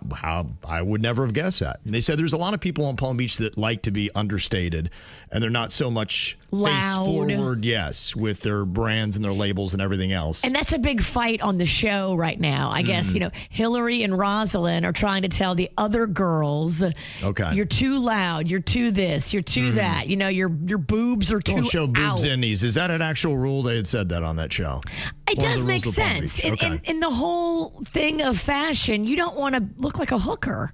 If you're going to show your cleavage, you should not be showing, up your entire thigh. That's what they'd said, yeah. One or the other. That's just a fashion rule, though. That's not a Palm Beach rule. You look trashy if you're showing too much skin. You have to balance it appropriately and not look like you're about to take the main stage and put dollar bills in your G-string. Yeah. The one person that kind of jumped up I wasn't aware of before the show. Have you seen the Sue Bell Robbins on there at all? And I've seen her more now on social media. She's on Instagram. She's a 7-year-old influencer, and she reportedly gets up to $14K a month online. She has a long show business background. In fact, back in the day, I guess she used to be a Playboy bunny. Yeah, I could see that. Yeah, probably. When Taboo was really jamming, she probably was in there. I haven't seen her episodes yet, or maybe I did. I don't know. I was kind of half watching. But they are bringing other people in. Right. To So- kind of give it more authenticity. Right. More storylines, more interesting drama, because with every girl they bring in, like this girl has beef with that girl and that girl has beef with this girl. And it's a little much right off the bat with the drama between the ladies. Like, we haven't even established the characters yet. Yeah. And already you guys are fighting. And I need to be able to decide whether I like you or not before I have to pick sides. Okay. You're already making me pick sides. And I'm just like, okay, all of you are trying too hard. Like, chill a little bit. Let us get into this. So too forced is really what it is. Too forced And for probably me. not authentic enough. Not authentic enough. Okay. Yeah. But basically what I'm hearing. I mean, I'll still watch it. Don't get me wrong. I'm 4 episodes in. It's 8 episodes. I will watch all of them. Yeah. I think the question is, do they get a second season, and can they correct some of the things that are not perfect about the show yet? My favorite thing about the second season of any show like this is how much work these girls will have done, how much they will now be using stylists, hair, makeup, all that for anything. Like season 1, you can tell these girls did their own hair. Okay. They did their own makeup. Yeah. They did their own outfit choices. Some of them, girl, what the hell were you thinking? Yeah. They'll all have stylists. They'll all have wardrobe. They'll all have everything season 2, if there is a season 2. And you will see a dramatic glow up, let's say. All right. Well, if you want to check it out, it's Members Only Palm Beach right now on Netflix. It's 8 episodes. Is that right? 8, I think, right now. Yeah. Okay. So you're halfway through. That's Virginia's review. All right. Well, what is something that was socially acceptable in the 90s, but it is not today? People were having this discussion on Reddit, and there were a lot of things saying, yeah, we were even just talking about some words that I know that 30 years ago people would throw out flippantly that now people are like, nah, we don't say those words anymore. You know, you just got to kind of erase them from your vocabulary. I'd probably be horrified at some of the things I was saying in 1993. You would cancel yourself. I would cancel myself. I'm like, you need a timeout, dog. This ain't going to play in 30 years. Stop. Even some of our old audio from station number 1, just the way we would talk, there's certain things it would sound weird. Yeah. It is just kind of odd how much the social norms have shifted in that time. And I know that this is something that's always been going on and it always will continue to go on, but I don't know how much other time periods have had the kind of changes that we have had in 30 years. The speed of it. Yes, it really seems to have escalated. Now, one thing I remember when I was younger was you would just show up at somebody's house and be like, hey, what's going on? They'd be happy to greet you and you'd hang out for a while and things would be good. I mean, now that seems to be well known as a social taboo that you just don't pop by somebody's house unannounced and expect them to drop everything and just hang with you for a while. Now, if someone just calls me out of the blue, I'm like, what? Right. Who died and what is happening? I know. I had to text my friend the other day because I had to call her. I couldn't text her. And I'm like, I know it's aggressive. I'm so sorry that I had to call you. Only reason why is because I've been burned so many times with phone calls. And I think I'm a little shell shock.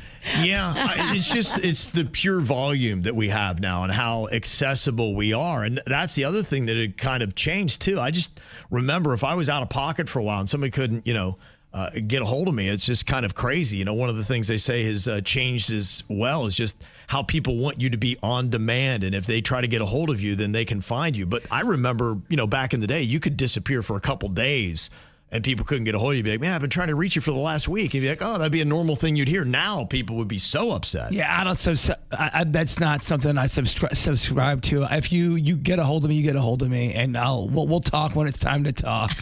I love how people that are young, I see this a lot now, like in young people just entering the workforce, they like to send out that I'm out of office email, like, oh, I'm out of office. You won't be able to reach me for like the next week.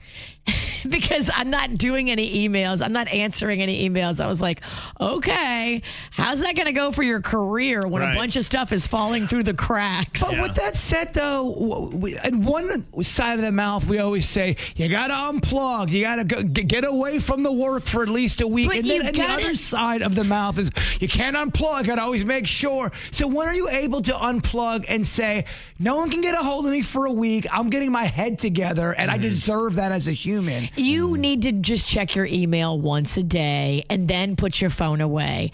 I think it is just ridiculous to imagine somebody who has stuff falling through the cracks sending out an email that says, I'm gone for the week. See you in 7 days. I think it's ridiculous if you are on vacation when you are on vacation and someone tries to send you an email, because here's what happens. You open up your email and that one email now snowballs into a thing, and now I'm not on vacation anymore. That's not a vacation. Then call it what it is. You're working with a little bit of time off. I think that's what it is. I think we're always working with a little bit of time off now. I could not disagree more. You have to unplug. If not, you are going to go insane. I think some people respect it because, look, I was firing off emails to people during the break that we were off, and messages would come back that, hey, I am out of the office until a certain date. Now, I didn't expect anything. I just wanted to put it in their inbox, and when they got to it, then that's good. But I think that, to your point, Jay-Bird, that you should. If you alert people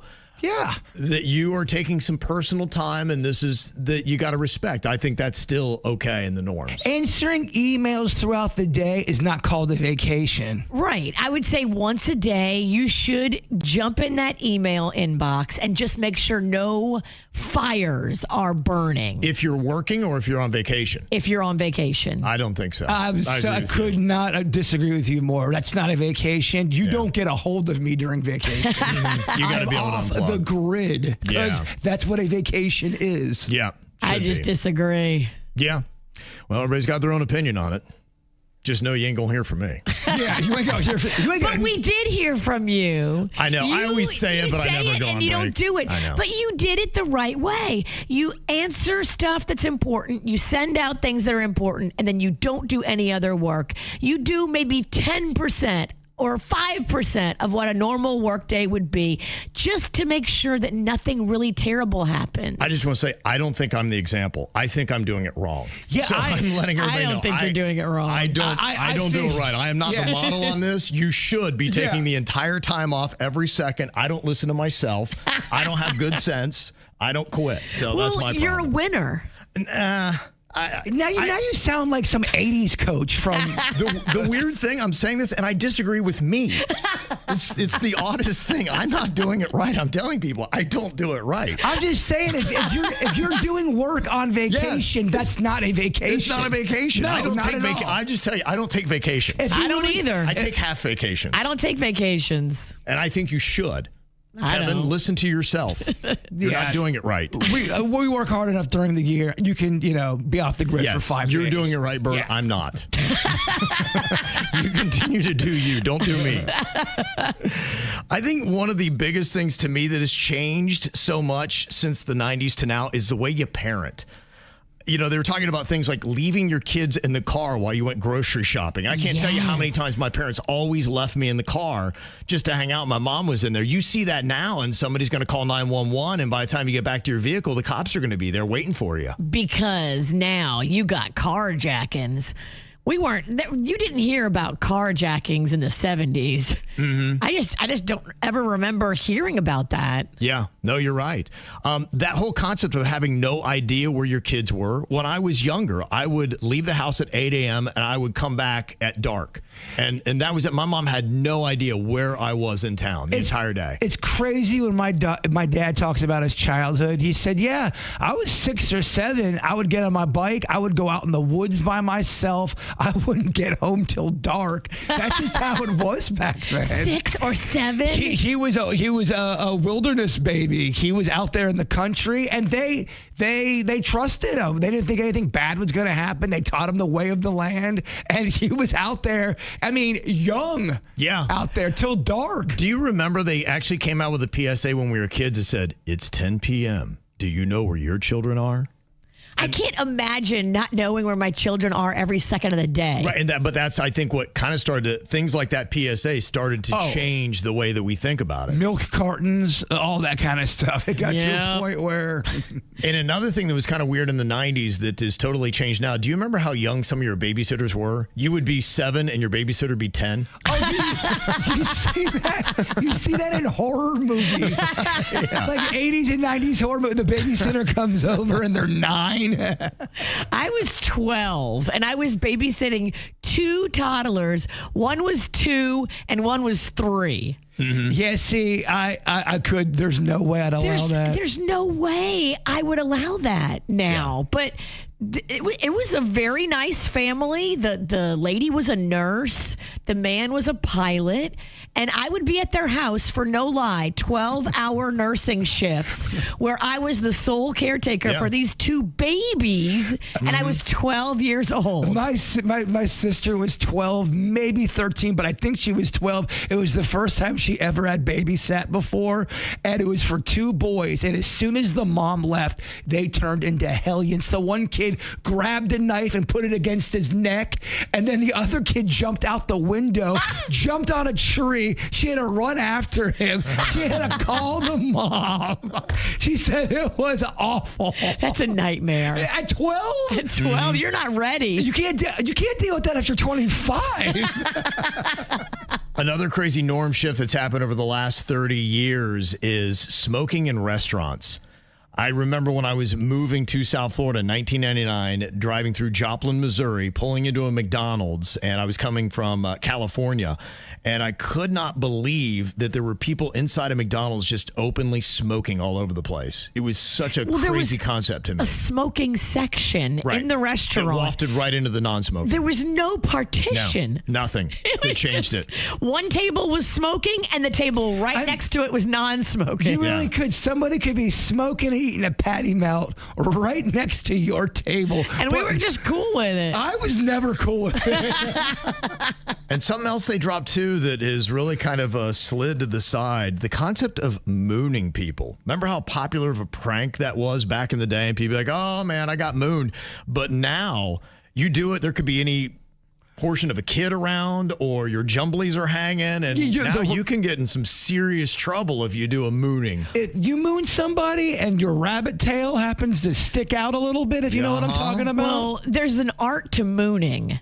You cannot bend over. You must stay straight up and down. A girlfriend of mine learned that the hard way at spring break. Sure. She thought she was being funny on a balcony and mooned, but bent over, and she gave them everything, the full 360. And to me, that's proper mooning form, though. Is that why they were cheering so hard? They loved it. Yeah, of course they did. Yeah. Club La Vila, party with thousands. You kidding me? They got way more than a mooning? But she didn't mean to. Yeah. It was the bend. If you're a girl...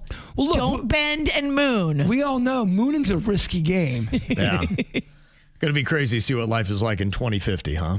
You don't see mooning no more. Yeah, probably not. I think it's really smart. And I think that every single airport in America should have its own local flair. When you are there, you should recognize what city you're in. Now, the last time I was in Nashville, they were going to be going under construction, and it looked like they were going to get it right because I was massively unimpressed. But they tried to do some musical stuff there, and I think they were going to up their game.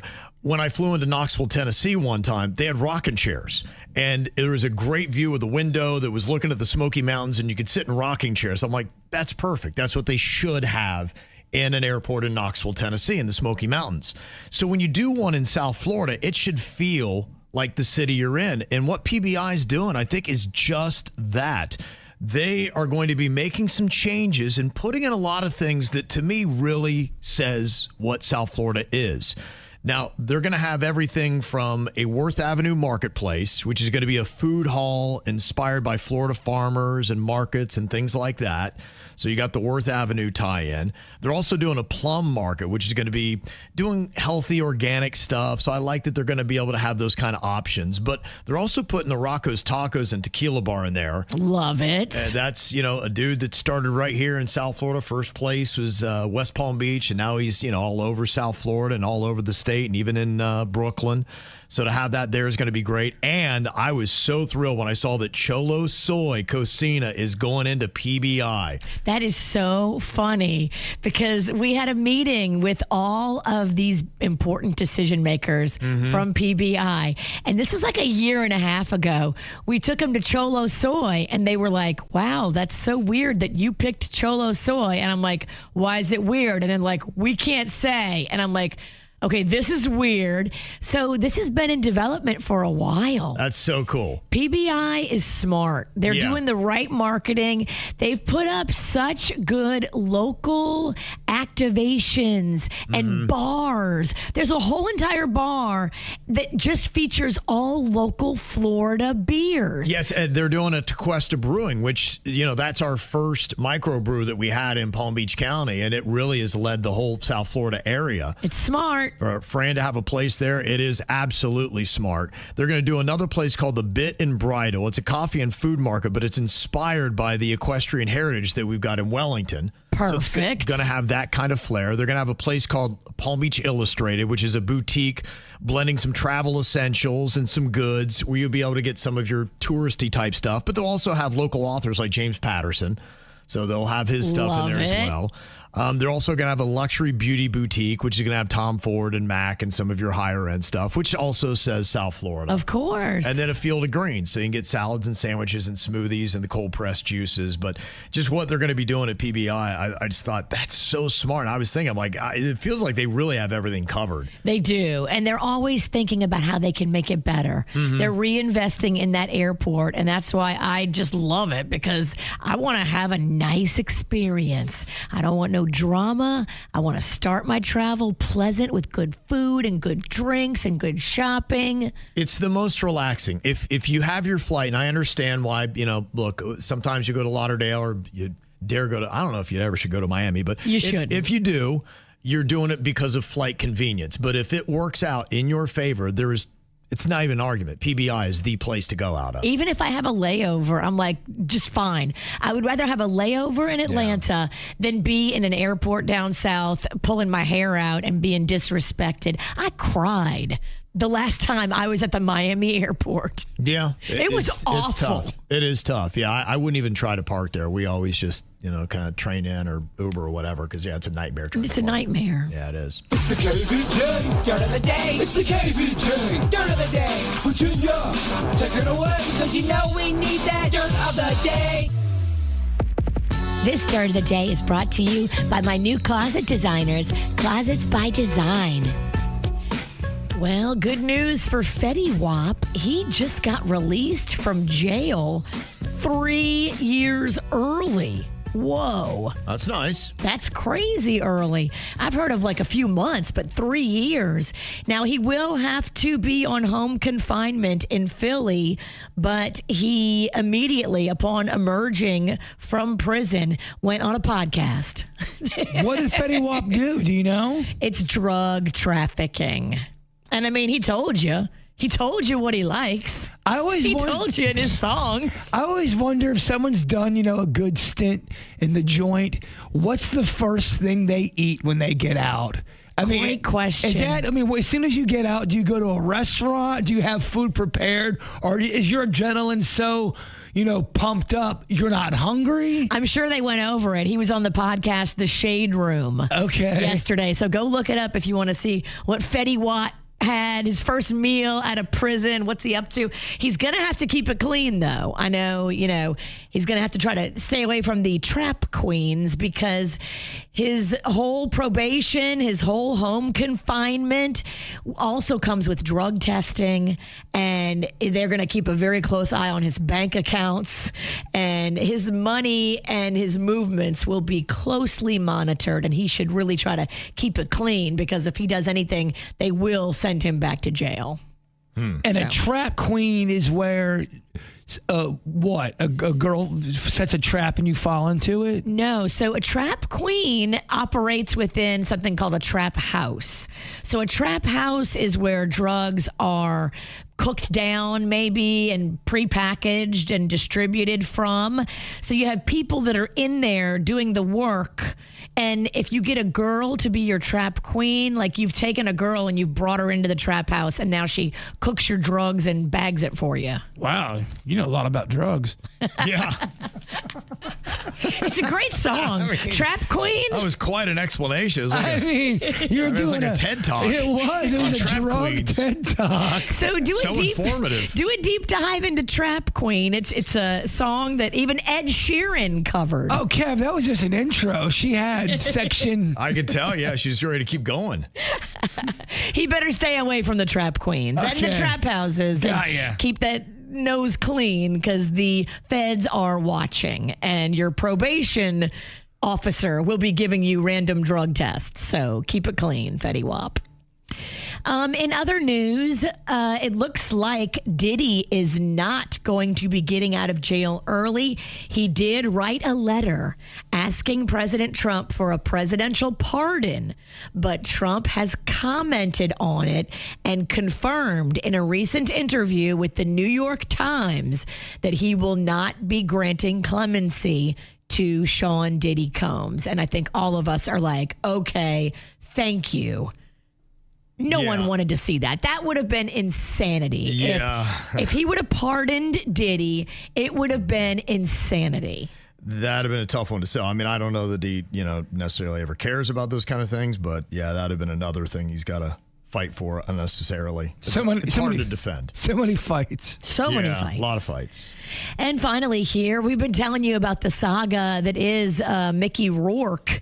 Now, we told you that his management team, they're the ones that set up the GoFundMe to help because he was being evicted and he was living in a hotel. And it was all a bunch of not good stories coming out from the Mickey Rourke camp. But now, following the publicity about the state of his current financial affairs, he's getting lots of offers to act. And now they're not big budget offers. Nobody's calling saying, I want to put you beside Tom Cruise and give you $6 million. But he is getting offers, like dozens of offers have come in the past 24 hours. And you know what? This just might prove that he's his worst enemy. He's turning them down because he's saying the dollar amounts aren't big enough and the co-stars' names aren't big enough. Yeah, I mean, I don't know what these offers are. And some rights, in some respects, he might be right. I don't know, though. I mean, if you're currently in his situation, you kind of have to take whatever's being offered to you. He got evicted and he's living in a motel. Yeah, I think that he's a pretty good actor. And, he may say, hey, look, let me just hold out a little bit longer and try to get something else. This may help put him back in there. And I think when Hollywood realizes that somebody wants to root for somebody, it's good to put them in there. Brandon Fraser, yes, for instance. Look how people really rooted for him. And I think that Mickey Rourke could be the same. And I think he has the chops to back it up. He's a great actor. Yeah. I don't think the acting's ever the issue. It's the man behind the scenes sometimes. He even admitted he's terrible with money, and that's why he's in the situation he's in. He did not manage his career very well. Well, the offers are coming in. Yeah. But as of right now, he's not accepting any of them. So stay tuned. We'll keep you posted. And that's what's going on in your dirt. What are you thinking about? What are you thinking about? What's on your mind? Are you thinking about? What are you thinking about? I was watching this special on the brain and how one side of your brain does your creativity, the other side does your logic, and they kind of move at different frequencies and are not always necessarily in tune. In fact, one works at a different frequency than the other side of your brain. But they're now talking about something called hemisync, which is a sound technology meant to synchronize the brain's hemispheres. And some participants are saying that it's life-changing. It brings all kinds of clarity and an emotional release. And even encounters with the higher self have been reported from people that have done this Gateway Voyage meditation system. It sounds a little ayahuasca adjacent. It does. And I've seen the ayahuasca. And look, I am fascinated by what some people say about opening up your mind. But I hate being nauseous and I hate vomiting. And that seems to be like one of the big things that happens with it. And it's not legal in the United States. Usually, though, when you vomit, you feel a lot better. And that's when the answers come, my friend. That's what they say. It's not legal, but I know a guy. Most people do. I know. A few guys. It doesn't seem like a lot of people struggle to find it if you care to do it. I just have heard that the ride after is rough. Well, you always got to make sure the come down or the crash down doesn't, What was the one that I told you about recently that my girlfriend did? Something with Gain in it. Heroin? No. Oh. Just tell me. Gain, the detergent? The name was Gain, something Gain. Yeah, I'll have to go look it back up. But she said it was all the benefits of ayahuasca without all the negative parts of ayahuasca. Now, these are the kind of things I'm looking into. And what the Gateway Voyage does, this meditation system, it just uses guided meditations and binaural beat technology. And that gets the spheres of your brain in alignment. And they say you'll reach altered focus states of consciousness from deep relaxation to reported out-of-body experiences. Whoa. A lot of times they say, too, those kind of drugs is the death of the ego. You kill your ego, and I know that sounds weird to say, and it might not even make any sense, but it just shows you that there's more to life than just you, your problems, everything about it kind of makes you think everything's connected. Ibogaine. That was the name of it. Yeah. Ibogaine. But then there's also, I got a lot of friends who do this kind of weird stuff. My other friend did out in Arizona the licking toad venom or something like that. Yeah, and see, but everything with this, it comes with you getting violently ill and going through that. And that's why I like this. This is for people that are seeking non-chemical routes to transcendence and stress relief. That's why I like this. It's just using this tone to listen to in a guided meditation that gets you there. Yeah. How do you get the tone and how much does it cost? Headphones. Cost, I don't know. And it'll vary from place to place depending upon where you do it. Sounds fake. I want to try it, though, if it's just a sound. The reason why it interested me was I actually saw a non-related special on the brain hemispheres, and they were talking a bit about it, but they weren't saying where you could do it. And then I saw what it was called, the Gateway Voyage, and that the system is out there that you can actually get. And that's all I'm like, that would be interesting to try. Other than focus, and I know that's something you always want to try to find, is there anything more on a spiritual level you are looking to find? Yeah, I'd like to open it all up. I hear that some people with this type of system, it opens up a whole new world of creativity. That you see things. And a lot of times, look, we have the demand for creativity in the job that we do.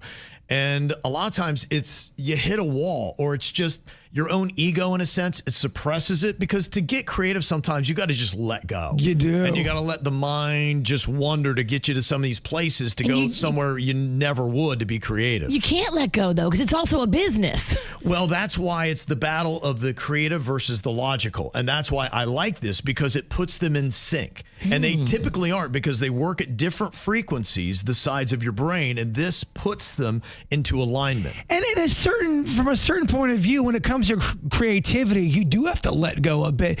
Everybody that does something creative, you have no idea whether it's going to hit or not. That goes from Taylor Swift to somebody who's just first starting off. You create something and you hope people can connect to it. You never know until it's done, until you put it out there. And we know, because we've created a lot that didn't hit. And we've created a lot that does hit. Let's not always sell ourselves so short. I know we suck, but let's, we don't suck that bad.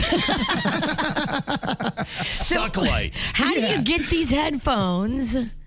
Do you just order them and they ship them to you and you listen? I'll tell you this. If you're interested, just Google the Gateway Voyage. Try to find a place near you that does it, because I'm sure that the prices are going to vary, and so will the locations. But don't go to the Gateway Voyage, the cult. That's a completely different website. That's true. It does sound culty, doesn't it? It does sound culty. The Gateway Voyage. Drink this, Virginia. Yeah. Don't put the purple shroud on your face and lay down. You want enlightenment? Drink this. Yes.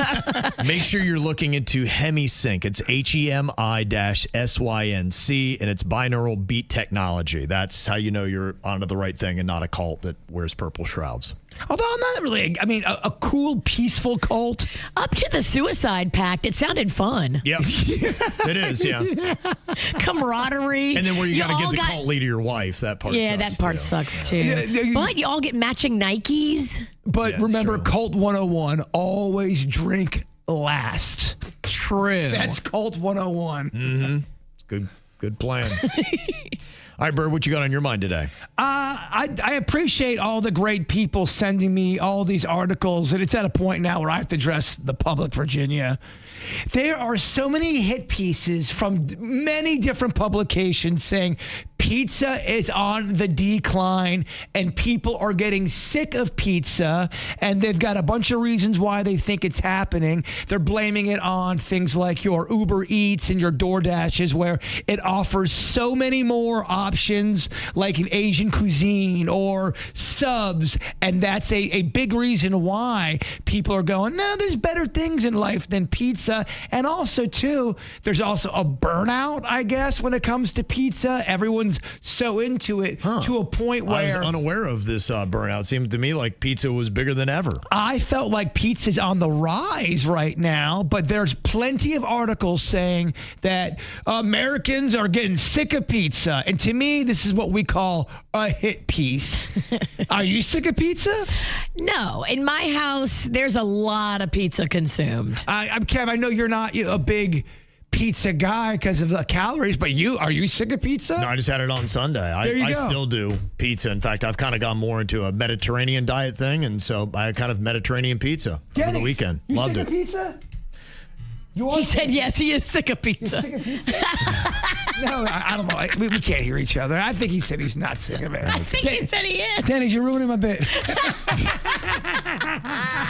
Yeah. But, okay, I want to ask the chat room, are you guys burned on pizza, or is it still something it's your go-to? Because to me, everyone I hang out with, pizza's the go-to. Everyone's always pumped, jacked you up. keep a lot of yes men in the circle. They know if they talk crap about pizza. That is the most I have so many no men in my life to a point where, can I get some yes men, please? Can I get some people to lie to me? No, I do not have yes men in my life. 82% of the chat room is not burnt out on pizza. Okay, so that article's speaking to 17% of our population. It's multiple articles though. It is multiple publications. It's almost like they all got together and said, "All right, let's attack pizza in the new year." Because maybe they thought it would grab somebody's attention because nobody believes it, and they're wrong. And that's kind of how clickbait. Well, it's clickbait. That's what it is. People get upset and they'll read it, and it's not true at all. They got me. Yes.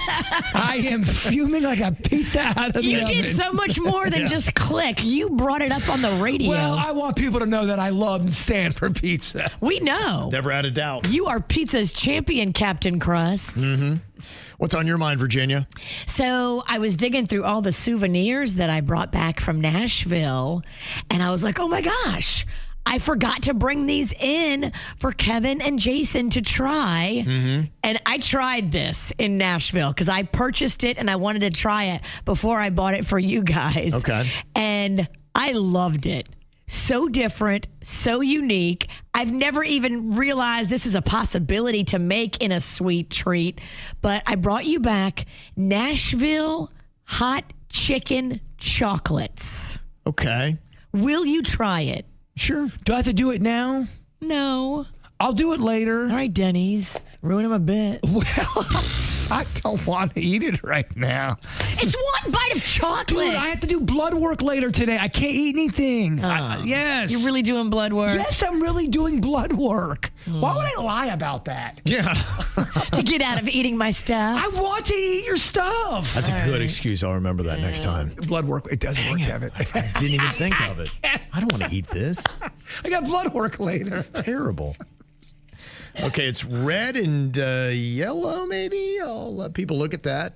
It was expensive. I'm going to tell you that, too. This is a fancy chocolatier. Okay. And it's called Nashville Hot Chicken Chocolate. Kevin's already calculating the calories. Okay, one he bite. He only ate half of it. I know he didn't. I didn't eat one. Your bit's really falling to crap here, Sanicki. It's kind of, oh, wow.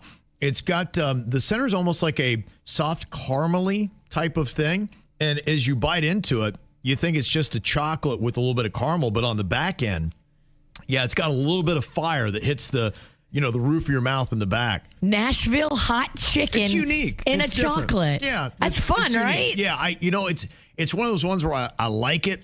You ever have something where it's good, but you couldn't eat a lot of it? Yes. Right. Yeah, it's a specialty, one-off. I'd pop one after a dinner and be like, okay, it's good. I enjoyed it, but I've had enough. Wow, he ate the whole thing. Yeah. Good for him. Wow. He doesn't have It's fun, right? And the girl told me, she's like, look, there's no real chicken in it, but it just tastes spicy like the outside coating of Nashville hot chicken. There's no real chicken in it. It's eyeball. It doesn't really taste like chicken at all. That's where they kind of throw you. It's like a caramely chocolate, but there's just a little bit of heat in it. And I think it's a little spicy. Yeah, but I'm not getting any kind of chicken in it. You said it was expensive. Was that a 4-pack? I got a 4-pack, yeah. How much was that? The 4-pack was like $15. Really? Wow. Yeah. It's good. You can tell it's quality. It's quality. It is. It's a confection store in Nashville that sells like elevated chocolates. Yeah. Well, your daughter, Magnolia, is she a junior? She is. Okay. So she has one more whole year at Florida State, and then she goes on to the medical portion of it. Now, what is her studies going to look like after her undergrad? So after undergrad, you go to your medical college. What do they call it? Is it the GRE or like the master's program? Is it MCATs? Well, the MCAT is the test. Yes. So that's the test to get into medical school. And if you don't get a good score on the MCAT, you don't get invited to go to a good medical school. So you can apply to all these schools, but they look at your MCAT score. And if you don't have a good MCAT score, then you don't get into medical school and you don't become a doctor. Can you do what Kim Kardashian does and just continue to try and take the test? You can take it multiple times, but I think after a certain number, you can't take it anymore. Really? Like they know. They're saying, you've got enough. Yeah, this ain't cut out for you. You need to sit down, boo. If you've taken it 6 times and haven't passed, put the scalpel down. You're going to be selling shoes. You ain't going to be doing no surgery. Right. Wow. So a lot of pressure, obviously, at this point. Yes. And the other thing is a lot of money as well, because I remember just even when my son was in high school, he was trying to take the SATs and the ACTs, and they do training for all that stuff. Yes. And I was stunned then. This is over 10 years ago. We did all those. How much that was. We did all the study courses for those, and they did work. She was able to, because of the study course that they teach, that they encourage you to buy. Right. She raised her score on all of those tests by a couple 100 points. So it was good that she did the study courses for those. So now she was like, Mom, I have to do the study course for the MCAT. And she's going to take it in 8 months. Okay. You start studying now. Sure. You start studying now for the test you're going to take in 8 months. Wow. And all the books arrived yesterday at my house. How many books? 60 pounds of books. Okay. I could not believe the weight of the box that she accidentally shipped to my house instead of her sorority house. That's awesome. Is it one of those tests where it's not so hard where they give you 4 options? Is this a heart, a liver, a lung, a pancreas? I did look into it because I was curious. It's a multiple choice. Okay. So you do have a shot if you're just guessing. There are a lot of multiple choice on the test. The test itself only costs $335 to take. Oh, is that it? Only. Yeah. The study guide, the whole study thing with the books and materials, just guess. How much do you think it is? $795. I'm going to go $2,500. You're both low. Wow. Okay. Can I have one more guess? Yes. $8 million. It's $3,177. Yeah. To take the study guide and the materials for 8 months and absorb it all and take the practice test and do all that. And then just hope and pray that when you take it in 8 months, your score is good enough on the first time and you don't have to take it again. Yeah. It's I think anymore, education really to me is kind of a little bit of a gamble in the sense that, when you go down that path, you really need to go into that field, because when you go into those fields, you'll recoup your money. Sure. But if something happens and you try it many times and you say, I can't make this money and can't get into this field, and you go into something lesser where you can't make the same kind of money, you've already invested into being that profession. It's harder to make it back and pay off those loans. Does she have a lot of loans? She has 0 loans right now. You're looking at her loan. Well, I'm saying, do you have loans you're paying off? No, I'm paying monthly, and I'm barely getting by. Because she got scholarships? She got some scholarships. She got some bright futures because her grades were so good when she was in high school. That's a really, really important thing for parents of young kids that are coming up in Florida high schools. Get those A's. Don't have a lot of B's. Get those A's, and you will get Bright Futures money, and that will help considerably for in-state tuition. Okay. I got the DIM Future Award, and I got to tell you, I paid my student loans off when I was in my 40s. Bright Futures, DIM Futures. I couldn't even believe it. I thought I was just going to be paying student loans until the day my last breath here was on earth. And I remember I made my last payment, and they go, you have now. I had to call them and go, is this real? Is this real? It takes a long time to pay off this stuff. There will be loans for medical school and whatever her life has in store for her after she graduates. But thank God we've been able to scrape by making monthly payments, and we'll get her through FSU with no loans yet, but the loans will start soon because medical school is not in Virginia's budget. Oh my gosh, I think they charge me for just blinking in class. I'm not kidding, man. It's expensive. Okay, we need to get your Feel Good Fridays in here. What is a nice little win that you have had for the week? And I'll tell you, I know one big win that a lot of people have been feeling is the Miami Hurricanes. It's pretty amazing to just see what they did last night. I was listening to it. They had actually done it in Spanish, which Denny's was like, hey, man, I really think it's a lot better in Spanish. I'm like, yeah, I don't know if you understand what's going on, but the energy, this is what the game-winning touchdown for the Miami Hurricanes sounded like last night. And, tell me what you're going to prefer. Do you want to hear it when it sounds like this? The Canes within 3 yards of a game-winning touchdown, which would send them home to the championship game. 3 receivers bunch to the left. Becca's looking that way. And still looking, takes off running. Carson Beck with his legs puts Miami on top. Okay, all right. I mean, that's Chris Fowler. That guy's been doing it for 30 years. He's very good, but listen to how it sounds in Spanish. The same exact play in the big win last night for the Canes. Listo Carson. ¿Qué va a hacer? Viene la presión. Sale corriendo Beck por la izquierda. Y Beck va solito contra la historia.